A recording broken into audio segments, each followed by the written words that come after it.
बच्चों, आज हम लोग एक प्रश्न देखने जा रहे हैं और ये काफ़ी कठिन प्रश्न है। प्रश्न ये है कि 3 वर्ष एवं 2 वर्ष के CI तथा SI के अंतर का अनुपात क्रमशः 25:8 है, तो हमें ब्याज दर निकालना है। अगर इस प्रश्न को सूत्र से करें तो काफ़ी समय लग सकता है और हो सकता है कि हमारा कैलकुलेशन में भी गलती हो जाए। तो अगर हम इस विधि से इस प्रश्न को करें तो हम कम समय में सही उत्तर तक पहुंच सकते हैं। मान लेते हैं कि हमारा कोई मूलधन P है और इस P मूलधन के ऊपर R% का ब्याज दर लग रहा है। तो प्रथम वर्ष में ये ब्याज A आ जा रहा है, जिसको हम SI कह सकते हैं, सिंपल इंटरेस्ट। दूसरे वर्ष में R% के दर पर ब्याज हमारा A ही आएगा, क्योंकि SI सिंपल इंटरेस्ट दूसरे वर्ष के लिए भी वही रहेगा। लेकिन दूसरे वर्ष में इस A के ऊपर भी एक ब्याज लगेगा R% के दर पे, ये हमारा B हो गया। उसी तरह से अगर हम तीसरे वर्ष पे देखें तो R% के दर पे मूलधन पे जो ब्याज लगेगा वो A लगेगा, ये हमारा SI होगा। उसी तरह से तीसरे वर्ष में A के ऊपर जो ब्याज आगे आएगा वो B होगा, और तीसरे वर्ष में जो B के ऊपर जो ब्याज लगेगा वो हमारा C आएगा, और तीसरे वर्ष में जो A के ऊपर ब्याज लगेगा वो हमारा D ही आएगा। तो हमें ये जो दिखाई पड़ रहा है, ये जो दिखाई पड़ रहा है A और B, ये हमें कुल ब्याज बताएगा।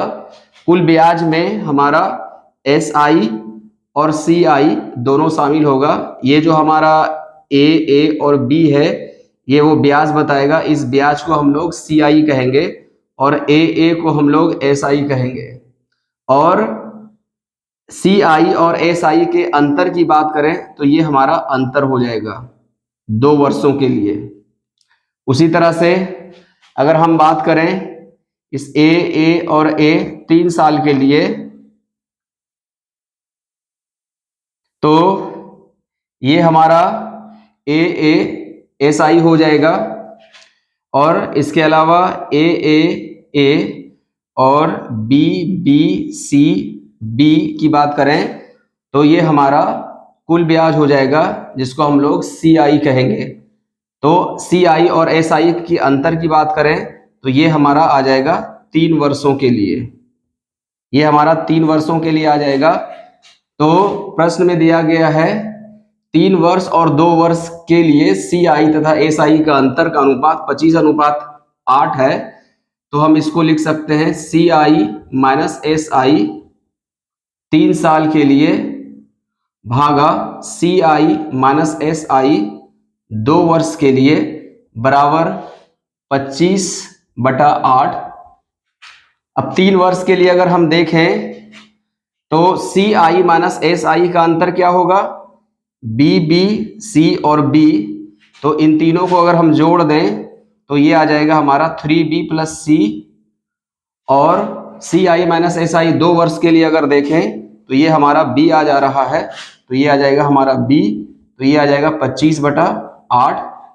हमें दिख रहा है कि ये जो 8 है ये B के संगत है, तो हमारा B का मान आ जा रहा है 8, तो यहाँ पर B का मान 8 आ जा रहा है, तो 3 गुना 8 तो ये हो गया 24। तो ये अगर 24 है तो C हमारा 1 होना चाहिए, तभी जा करके ये दोनों मिल करके हमें 25 दे सकता है।